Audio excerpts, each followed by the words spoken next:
Not too long ago, a friend called me up on the phone. She was anticipating the birth of her first child in just a few weeks' time. As she talked through her thoughts, hopes, worries, and anticipations, I just listened and tried to offer words of encouragement and reassurance. That was until she began to muse about where the baby might sleep when they came home from the hospital, in the crib, or in the bassinet, or in the swing. And I found myself saying, without thinking too much about how these words might be received, well, you won't have to worry about that because he won't.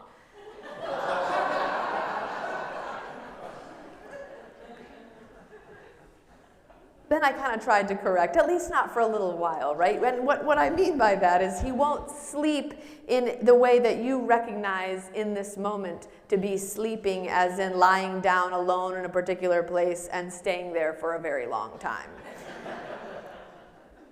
Which I don't think she quite believed, but also certainly did not seem to find particularly uplifting. But I was immediately set off on a journey of nostalgia, transported back to those first few tender weeks of both my sons' lives, in which time just became kind of suspended, and day and night blurred together as cycles of waking and sleep in our house went from like 14 hours on, 10 off, to 1 hour on, 1 off.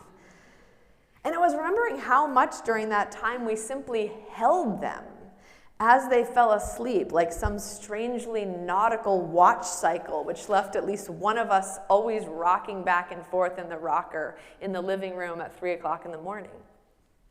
And what we did, I was remembering during that strange twilight time, was watch a lot of television.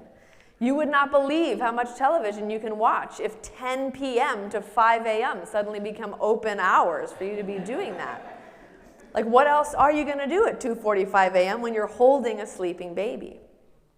And what we often watched, and what I often watched, was the Great British Baking Show. Any Great British Baking Show fans out there? Right, yes, then you know. And for those of you who haven't yet delved into the wonders of British baking, know that the Great British Baking Show is a reality TV show in which a dozen or so amateur bakers are put through the paces of a baking competition to win the coveted title, Great British Baker. So each week the bakers come, and the whole thing is set in a huge tent on the grounds of some estate in England, and they participate in 3 baking challenges in an attempt to impress 2 professional baker judges. Like maybe they would be asked to bake a certain kind of bread or a cake in a certain time limit.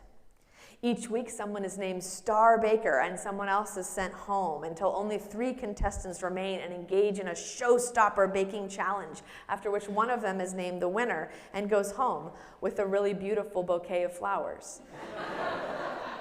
Seriously, that's the whole prize. And if you haven't watched it, it's hard for me to describe to you exactly why it is so compelling, but just trust me when I say it is. It is subtle in the way of much British TV, not at all over the top like many American reality shows. There are like no big surprises or plot twists, just like pleasant British amateur bakers mixing things and saying, "Oh my," when they don't come out quite right. And it is all just so good-hearted, and really the perfect thing to watch at 2 o'clock in the morning, because it's not at all mentally taxing and it's so formulaic. Like if you doze off for an hour or walk away for 2 days and Netflix just keeps going, you'll really never get confused about where you are, because people will still just be baking and laughing in a good-hearted way. And actually the formula of it all becomes sort of comforting once you've watched a few seasons of this. You come to expect that at some point in every episode, someone's cake will slip off the cake stand. They'll have to kind of try to figure out what to do. And someone else will misread the directions and they'll have to sort of amend what they've already done by like adding twice as many dry ingredients or something. And you learn through watching it that everything is going to be okay in the end. I mean, it's a really theological kind of form of entertainment in this way. Because in the end, other people are going to be gracious, and the show is set up to be kind. But I'll tell you about the one part that continues to recur that always gets me, and it's when, it happens every few episodes, a contestant will get halfway through one of these baking challenges, only to find something has gone terribly awry and can't be fixed. And there's this moment of reckoning in which they have to decide whether or not to start over. Now, just a reminder, these are timed competitions, so like starting again from the beginning can really cost you in a competition like this. But sometimes it seems they just don't have any other choice. And so many times on the show, you see someone get to that point, and they're you can see them asking themselves, like, is it too late? How do I begin again? Which is, of course, our theme for today, which I think is what brought it to mind. I think it's also the question that Nicodemus brings to Jesus in the middle of the night. Now, I hadn't thought about it quite this way before, but let me tell you what I heard in this story this week, and you can see if it sits with you. The plot of this part of the gospel may be familiar to any of us who have sat in these pews for a number of years. It comes around pretty regularly. Nicodemus, a Pharisee, goes to Jesus at night, and Jesus tells him that he should be born from above. And Nicodemus doesn't really understand how that's possible and asks if he should try to go back into the womb. I can imagine where Nicodemus' mother would come down on this, but I'm not going to say. And Jesus says, "No, you knucklehead, I'm talking about spiritual rebirth." And Nicodemus sort of still doesn't get it. And then Jesus says some really flowery stuff, ending with the verse all of us memorized in church camp, "For God so loved the world." Now, the traditional interpretation of this is Nicodemus goes to Jesus at night because he doesn't want to be seen visiting Jesus for whatever reason related to his own status within the community.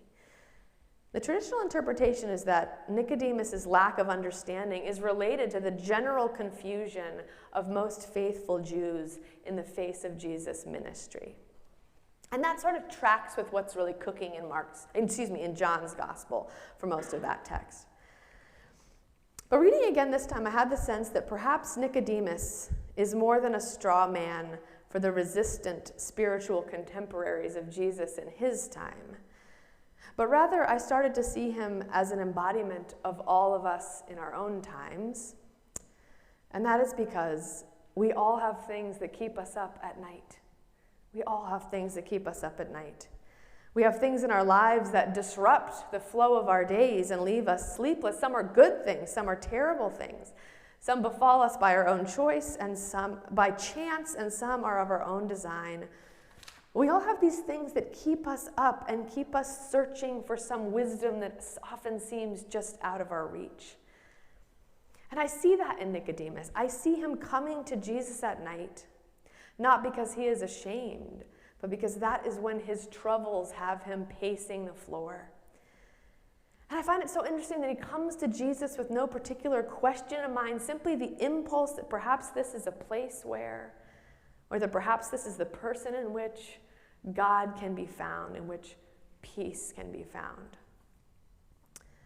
And I think that we cannot overstate that in seeking out Jesus in this way, Nicodemus gets kind of an unusual and in some ways painful response. He comes to Jesus, he says, "I know God is present with you," and Jesus says, "Yes, and you're going to have to start over. You're going to have to be born again." Now, those of us that hear those words with great joy and hope, like, "Oh, goody, born again," have obviously not thought too much recently about what birth must be like. More than a trip to the altar, but rather a jarring and possibly uncomfortable transformation. Jesus says to Nicodemus in his hour of need, "You're going to have to start over." And I think Nicodemus, who again is us, responds with confusion born not of resistance, but genuine apprehension. How can I begin again? I mean, think about it. Nicodemus is a Pharisee. He's clearly intentional about his spiritual beliefs and disciplines, a leader in his community. And here is Jesus saying, you're going to have to do it all differently. You're going to have to see things afresh. You're going to have to start new. And you can imagine how that news might be liberating in one way, but also a little disconcerting. We rarely want to go back to the beginning, even if the beginning is the genesis of what's next for us. And that's because there is always grief in starting over and some amount of uncertainty. You know that. Surely many of us have asked the same questions of ourselves. How can I begin again? How can I begin again after loss, or after things have changed. After I've changed, how can I begin again? We've already gotten this far. How can I begin again when so much has happened, or when I'm not who I used to be, or when my faith has been changed or challenged? How can I begin again? And I think the answer to this difficult query that crops up in our own lives, and certainly in the mind of Nicodemus, is found in Jesus' response, which on the surface can seem a little bit enigmatic, but is really quite simple. You can begin again by starting to realize how much you are loved. That's it. That's why we all memorize John 3:16 in church camp. Jesus says, I am here to show you how much God loves you. And the first step to beginning again is to recognize that tender fact, that you came from love, and that you will return to love, and that you are being held up by love all the time. So really, and this thing I'm about to say sounds like it couldn't possibly be true, but I think it is, really the stakes are not as high as you might imagine, because there is nothing that can happen outside the context of that grace. Nothing. Nothing can happen outside the context of that grace. And realizing that, and realizing your own belovedness, being fed by it and letting it bake into your bones, opening your heart to the full reality of it, that's how we're born again and again and again. So that means that though it's a little bit scary to imagine that we might need to start over, sometimes when it's the only way forward, we do. Because it's not only scary, it's also full of potential. Nicodemus was not the only person who struck out from home in the dead of night because he felt called by God. Read our scriptures and you will see a myriad of folks who God summoned to a new life, who stepped out in faith, out from the familiar, out from their home, out from their old ideas, and who grasped God's hand for that first step into the unknown. And who in doing so became part of this amazing tapestry that's now the story of our faith, and part of the ministry of God's love in this world. For God so loved the world. That is our beginning. That is the arms that rock us in the night before we learn to sleep on our own. That is the recipe of our blessedness and our assurance day and night. And it is what will meet us at our end. If we can only put that and plant that in our hearts, then we have the power to begin and to be born once more. And so I offer those invitations in the name of the God who created us, who redeemed us, and who sustained us always. Amen.